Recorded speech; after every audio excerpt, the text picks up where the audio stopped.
What is going on, everyone, and welcome back to the channel. Today I've got some more NBA news to, of course, be talking about with you guys.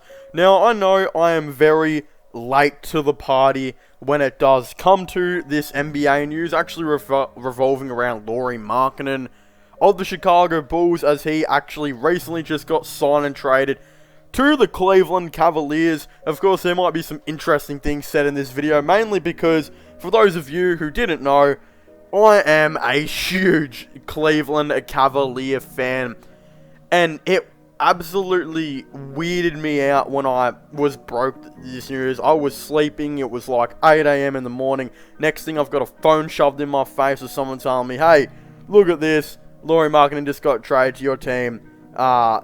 Then basically, I couldn't go to sleep. My mind was pondering of Lauri Markkanen now being on this Cleveland Cavaliers team. My first instinct was, oh my god, if we gave up a first round pick, I'm going to be deeply frustrated. And the other instinct was, oh, hopefully we haven't given up Larry Nance. Unfortunately, one of them had come true, which I'll be talking about more in this video. But first of all, I just wanted to say that I will be talking about some Chicago Bulls stuff and Portland Trailblazers in this video as well, because they were revolved around this trade. Now let's talk about the Portland Trailblazers side of things first. First of all, the Trailblazers actually traded away Derrick Jones Jr. And a protected first round pick and got back Larry Nance. Now, I can say that this is a pretty big win if you are a Portland Trailblazers fan, because let me put this into perspective right now. Larry Nance is a 10 times better player than what Derrick Jones is. And if you can argue with me, I'm going to actually argue for anyone that's sitting there right now saying, how can you say that? First of all, the big thing that Derrick Jones does is his athleticism and defense, right? I know Derrick Jones is a very good defender, and he might be slightly better than Larry Nance, and that's being kind of generous. Like, alright, I'll give him that point. He might be a slightly better defender, but Larry Nance Jr. is a way better scorer. He's a way better rebounder. He's a way better interior defender. He's a way better playmaker. He is a way better leader. He is basically better at everything than what Derrick Jones is. Except maybe perimeter defense is what I'll probably say when it does come to this.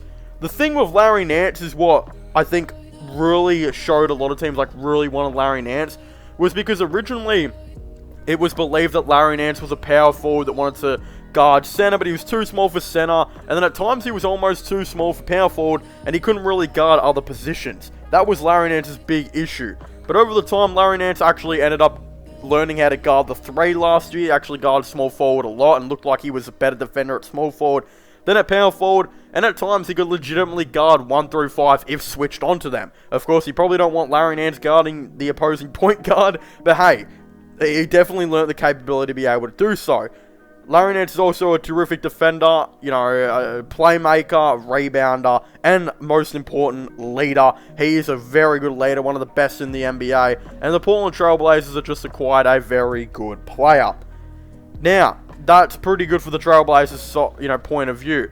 Now, if you are the Chicago Bulls, in my opinion, they just won this trade. I think they came out of this trade the absolute best.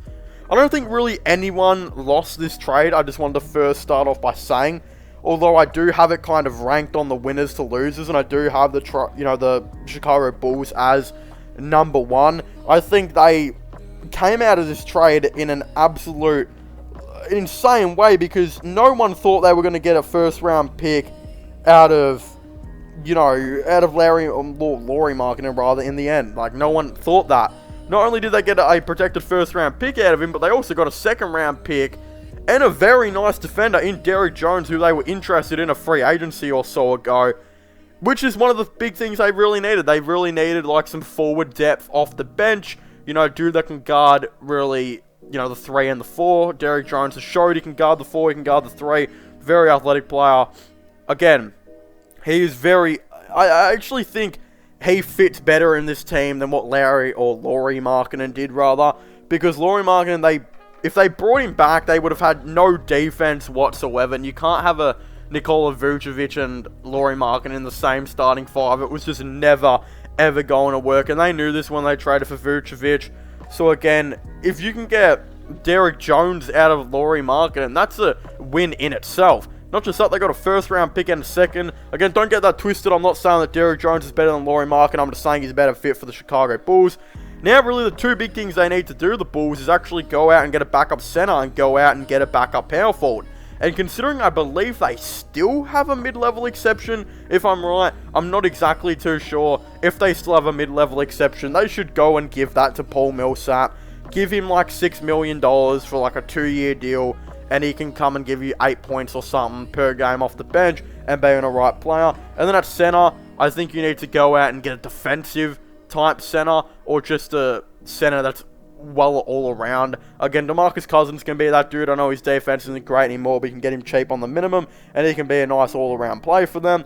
And then again, I think the Chicago Bulls will kind of be fully assembled. So, how the Chicago Bulls do go about this is they really came out of this as a winner. I mean, they traded a dude that wasn't even going to be on their roster and they didn't even want. So pretty much they traded nothing for a good defender, a pick, and another protected second round pick, which they probably won't get. I believe that's going to go to the Nuggets, and that was, traded from the Cavs.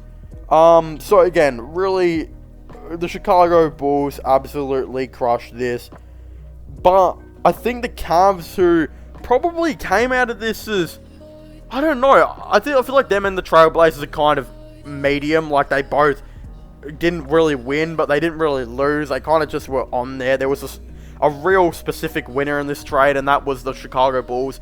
But hey, as a Cavs fan, I don't mind getting Lauri Markkanen on this 4-year, $64 million or whatever, so basically $16.5 million per season.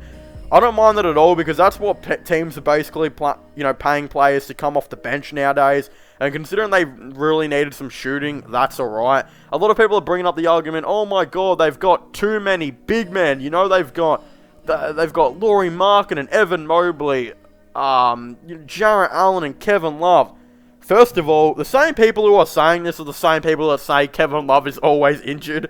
So, that's kind of put into perspective. They always say Kevin Love's injured, got no value, this and that, and then they'll use him as an argument of he's an extra big man. Look, Kevin Love's probably going to play 40 games this season, average 20 to 25 minutes per game off the bench. It's been quite established that he will play backup center now, which is I'm completely fine with. There is a chance he plays most games of the season, but I feel like there'll be games where he has like 15-minute nights, where he just doesn't play much at all because of his injuries and all of that. It's kind of tallied up, and I feel like he needs that one season to get out of all the injuries before he has a big 25-minute per night consistently type season, which will probably come next year. Hopefully, if he gets all his body right, and I'm sure that next year probably won't be on the Cavs, because the rumor he's getting bought out very soon. So again, that's another thing. He'll probably play half the season with the Cavs and get bought out or something like that. Apparently, he's going to have to give the Cavs back $30 million, so if they pay him out this season, they probably won't have to pay him out next season. Again, that's fine. Then you got Jarrett Allen, who's probably going to play about 31, 32 minutes per game, leaving about 16, 17 minutes off the bench for your backup center. Again, Kevin Love, he will play those 17 minutes per game off the bench, and it will probably be extended to 25 or something like that eventually. Then you got Evan Mobley. I feel like Mobley will play around 25 to 30 minutes per game this season.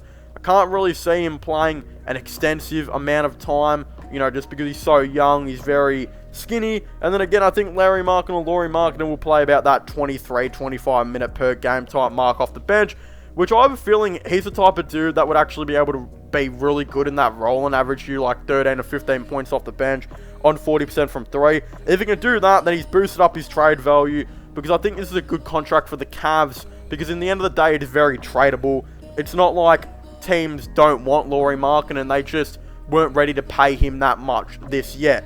But I think everyone knows that there's a chance he proves to be a very good role player. And again, considering the Cavs are going to be looking to spend some money next free agency and already got big men to give minutes to, they'll probably be looking to trade him. But again, for now, they're using him as a player to hopefully improve so they can get depth and, they can continue to build their depth and whatnot, maybe make a run to the playoffs. That's not just to say as well that if Kevin Love gets injured and plays like no games at all, then Lauri Markkanen is probably going to play 30 minutes off the bench as like a backup center and backup power forward. So that's another thing to take into consideration, where this dude's going to play a lot. So is Mobley, so is Allen. Who knows what's going to happen with Kevin Love. But they got their big man depth kind of sorted out now. They just need to, yeah, work this stuff out. I think get a Kevin Love buyout going, and then, you know, see where that leads you. And then, of course, Lauri Markkanen, if a sign and trade comes up next off-season, you probably will end up taking that. But, hey, I think he'll be a serviceable big for the Cleveland Cavaliers. And if he proves he can play maybe some center, maybe he'll stick around the Cavs for a little bit longer. But, of course, if you haven't already, please make sure to leave a like and subscribe to the channel for all the latest NBA content and NBA news. Of course, don't forget to subscribe to my gaming channel and my IRL/long channel. Don't forget to comment your thoughts and opinions on this, all, you know, down below. But of course, don't forget to do all of that, and just, yeah, comment. But as I'll say, make sure to leave a like, subscribe, and comment, and I'll see you guys next time. Goodbye.